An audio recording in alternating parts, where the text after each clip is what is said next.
Everyone, and welcome to the Week 14 review, Week 15 preview. Joel Gibson, as always. We're in the last week of the season. I am your commissioner. I am your champion, always the trophy, aka Mr. Buzzsaw, aka Mr. Number One Seed, the favorite. Joel Gibson, how are we doing tonight? We've been better, but we're doing okay. Yeah, you've had a bit of a rough one. We'll get into it. We can just start with the champs matchup. Let's shake things up. And let's start with the champs matchup. Mr. Modest takes care of business at Adam. Now, with Phil forgetting to set his lineups at the beginning of the week for Doug, it was a foregone conclusion that I was going to be the number one seed. But you know what? My team said no. We're going to go out. We're going to beat Adam as a statement, Joel Gibson, as a statement. We did. My team's rolling. We're looking good. And also, Vince Williams might be the ad of the year. Just saying. He is looking pretty good, unfortunately. But I think Kobe White is probably the ad of the year. Yeah, it's tough. It's tough because... Yeah, Kobe White, definitely I agree with you, Doug, getting him off the wire for sure, and especially because it's Doug that got him. It's the time that I got him and him out of nowhere. At least Kobe White was on the radar of borderline. Vince Williams, they were just like, hey, this kid's probably going to get some time. He played for Vanderbilt, I think, in college. I can't remember. But either way, neither here nor there. I take care of business. I make things interesting for Adam next week. He moves to 7-7. I move to 12-2. Joel Gibson clinching the number one seed. It feels good. I'm the favorite. Of course I am. I should be. Yeah, that's a good win for you. Adam has been no joke this year. I know that Randall got injured this year. But you took care of business, and the reigning champ holding his ground and retaining that one seed is pretty big. Pretty big indeed. Next matchup, as I alluded to earlier, is Doug beating Phil. Phil sat Luca on Monday and like 6 other players, and immediately after I called him out about it in the messenger, he kind of told me he was going through some stuff. So I hope those things were fixed, and he's gearing up towards the playoffs. I hope everything's okay. But at the end of the day, this is a costly win. It's going to cost Phil the number 2 seed, and that's going to be rough, especially when it could be him versus Doug in the 2-3 spot in the semifinals. It'll be interesting to see, and especially if it comes down to a tie, could be very costly here. Yeah, that's a big win for Doug. You and I were talking about how big this is for him and how it's putting him in that 2 spot. Phil had really been kicking ass this year, and that 2 seed was his to lose. And unfortunately, he did. But good win for Doug. Both these teams are a problem in the playoffs. Really interesting last note I'll make here. Doug actually beat Phil twice. Remember, it was Doug that Phil set the illegal lineup against earlier in the season. So Doug kind of benefited twice from Phil not setting lineups. So that's something to watch out for. If Phil does play Doug, hopefully Phil sets his lineups. Like, that's important. Or sets them appropriately, I guess. Do you think that this was like all a tactful smokescreen so that if they match up in the playoffs, Doug won't know what's coming for him?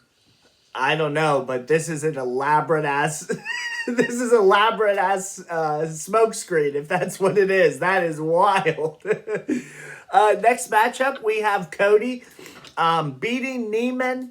This one, another huge upset, in my opinion. Neiman was the number 4 team. Cody was the number 7 team. Cody will move to 8-6, moving him to a tie with Neiman at 8-6. Embiid 70, just not enough to get Neiman over the hump this week. Well, Cody's team concerns me. The addition of Anthony Edwards is pretty huge. Edwards and Tatum together as your building blocks for the future. Those are two top 12 guys in Dynasty. Cody's a problem. Yeah. Cody's a fun. Yeah, and he's only going to get more healthy, it seems like. So we'll see how it goes, but Cody's definitely a contender. He's something to watch out for, and I believe I said this last week, and it might have been about Doug, but I'm going to add Cody to the list. I don't really want to play either one of them in the playoffs. Playoffs this year are going to be extremely competitive, and they're going to be extremely close. So shout out to Cody for getting it done. Neiman, tough loss again, might have cost himself first round home court advantage here, and that's big. I always think the first round's the most unpredictable because it's the one that goes for like the entire month of February, and spans out over the All-Star break. So it's extremely interesting, it's extremely advantageous to have that first round home court advantage, if you ask me. Next matchup, we have Steven at CJ. CJ still fighting, might get into the playoffs. No free agent money, seems like he's carrying a lot of injuries, but enough to murder Steven this week. Yikes. It's time to hit the alarm button if you're Steven. Steven's going to move to 7-7 here. Adam also at 7-7, and CJ at 6-8. We'll get into the tiebreaker. I have the results on this side of the paper. These are all the tiebreakers I had to look up today. Everybody see that? It's wild. So we're gonna get into it. But tough loss for Steven. He needs to figure out how to win a game, or he might accidentally find himself out of the playoffs all of a sudden. With a hot start, it would be pretty crazy, but it is kind of what we thought at the beginning of the season with Steven's team. Good win for CJ. He really needed it. Yeah, so let me ask you something, Joel. Do you believe that I dismantled Steven's team? He was 4-0, and then he ran into a buzzsaw, and he's never recovered. He just has never recovered after losing that.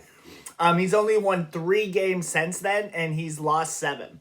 So just keep that in mind as we move forward here. Sometimes when you run into the buzzsaw, that'll set your season back a minute. Ask Jake. He met the buzzsaw week 1. So. Well, I don't know. It could just be that Kevon Looney is still on his team. Next matchup is my funny matchup of the week. Matt at Joel. Joel, you knew it was coming. You lost to Matt. You lost to a 2-11 Matt. I don't even think he set his lineups the first few days of the matchup. He then realized that he had a chance to beat you, and I think he set his lineups the rest of the week. And he ends up beating you 7-6. That's rough. Yeah, it's a toughie.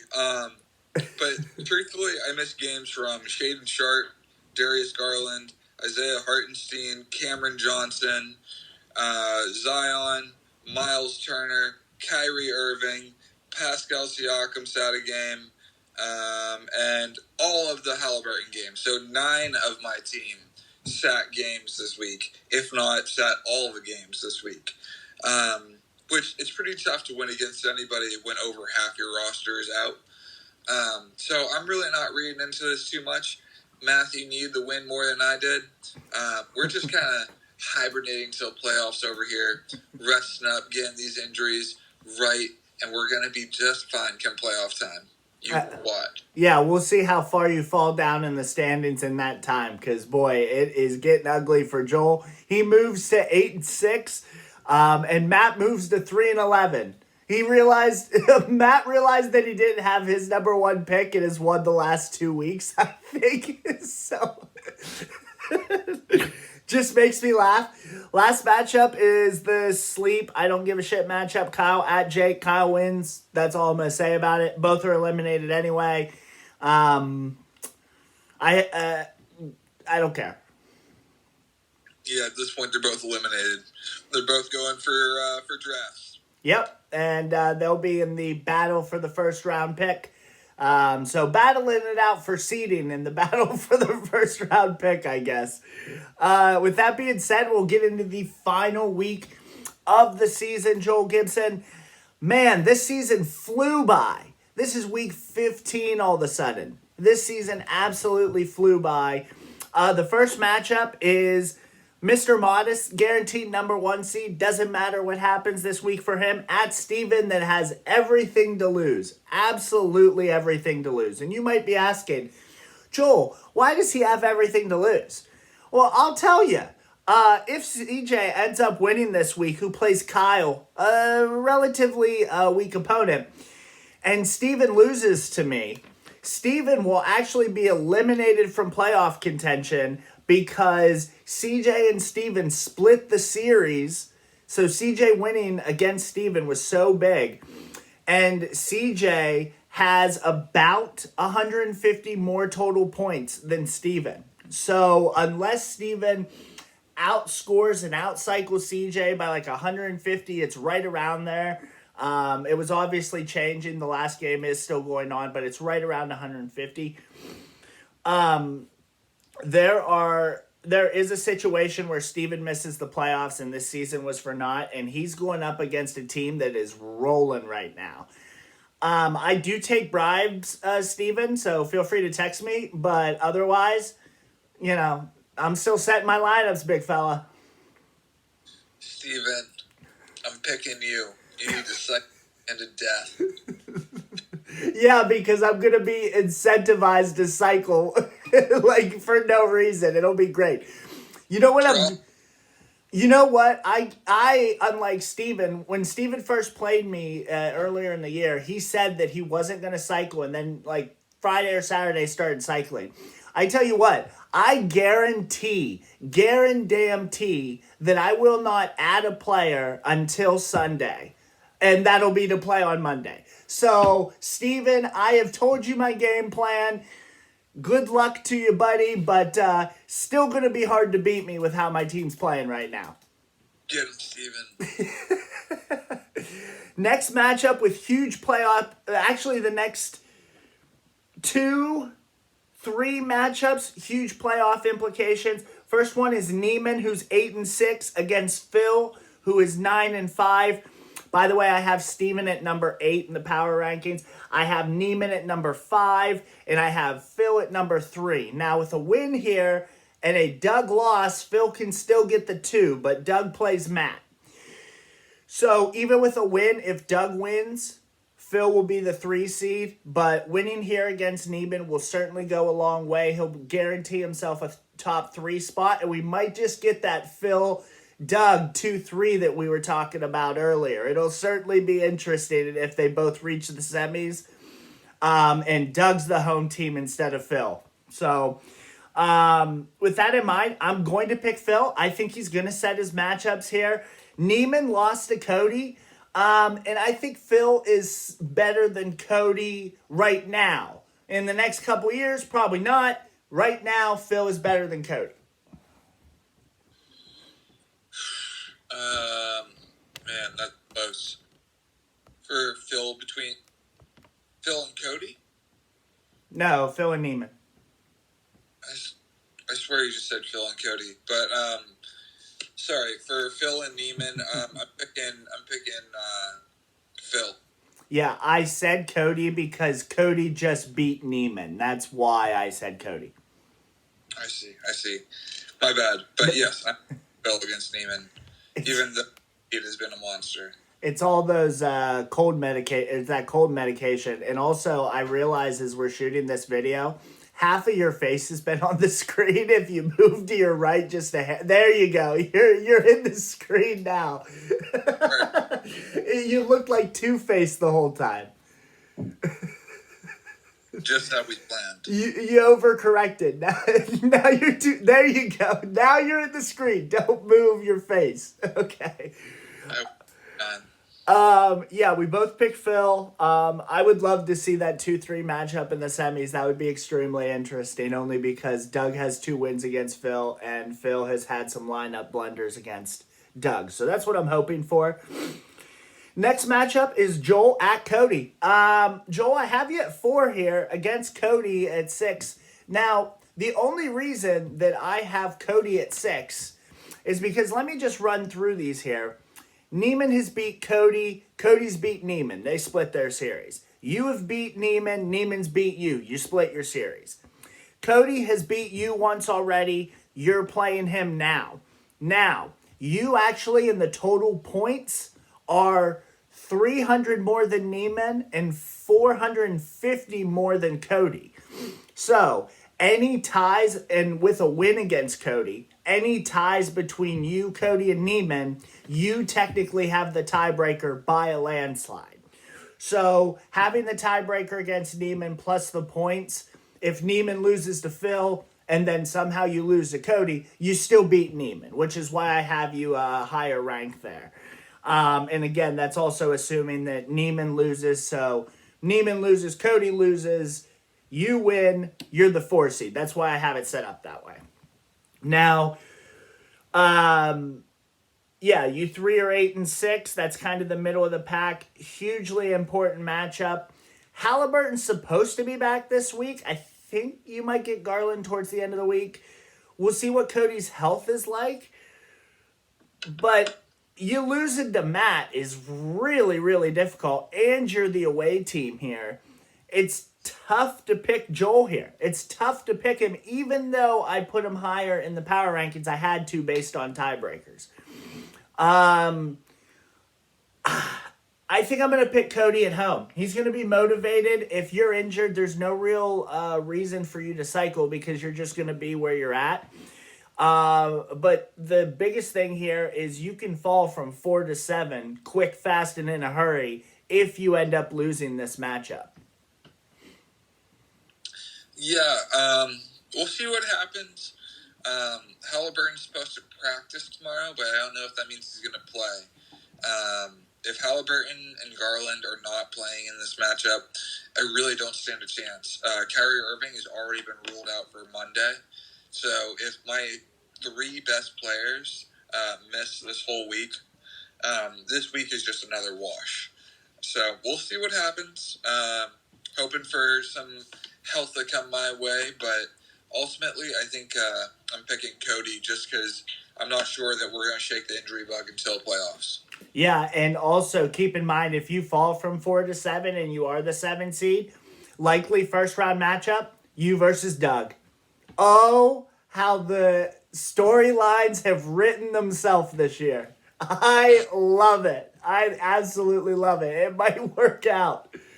Sweet revenge, baby. Sweet revenge may just come. That would be absolutely wild. I'm taking Cody. Like I said, it's just, you're just injured. And so we'll see how Phil and Neiman shake out. And like I said, if Cody wins, yikes. And then it goes down to, if Phil wins and Cody wins and it's you and Neiman, technically you'll be the 6? Yes, you will be the 6. So, right? No, you would be the 5. You would be the 5 in that situation. We're talking about 4 through 6. Cody would move ahead of you, and then you and Neiman would be tied. And unless Neiman outscores you by 300 this week, which I don't really see happening, you would be the 5 seed, which is very ugly because then you'll have to play me in the second round. That would be bad for you. It'd be a second round rematch from last year.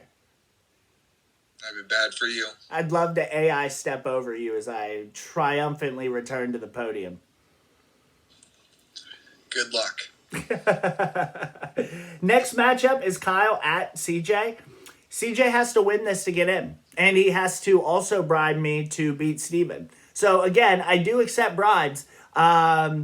Steven, I have warned, I will set my lineups unless CJ bribes me. So both of you, get on your phones, text me, turn in all your vibes. The champ has a ton of power this week. That being said, I think CJ's gonna win, and he might just sneak in if Steven doesn't, as Joel said, cycle the hell out of me. CJ, this would also be the time where you should motion for penny bids. Just You're disgusting. He has no money. He has no pennies to bid. That would do nothing for you. Nobody is going to get on board with you with this. Don't. Stop. That being said, for those wondering, if Steven and Adam are still tied, since they both are 7-7 right now, Adam beat Steven by 1,000 points this year. So Adam has the tiebreaker. That's why, like, Adam losing in the next matchup against Jake doesn't really help Steven at all anyway. Adam also has more points than Joel, but that is a situation where Joel could end up as 7. So if Adam wins, yeah, Joel would beat Neiman in the tiebreaker, but Adam has more points than both Neiman and Joel. So assuming Neiman and Cody win, like if Neiman beats Phil and Cody wins, and then Joel loses and ties with Adam, Adam has the tiebreaker against Joel, and that's how he ends up at 7. I alluded to that earlier, but there is a situation where Joel ends up at 7. But again, that kind of involves some nuttiness happening with Neiman beating Phil. So you're a big Phil fan this week, Joel. noted. So, Last matchup we didn't pick Adam at Jake, and we also technically didn't pick Kyle at CJ. I picked CJ, but I don't think you've formally picked. I picked CJ. Okay. And then the next one is Adam at Jake. I don't see any reason why Jake wants to win this matchup. So I am going to take Adam. Yep, picking Adam as well. And the last matchup is Matt at Doug. Doug clinches the 2 with a win here. And this is kind of crazy because there was times earlier in the season where he was borderline 9-10. You and I were like, Doug, is he building for the future? What's he going to do? And now we're towards the end of the season here, and Doug is likely the number 2 seed. He's playing Matt.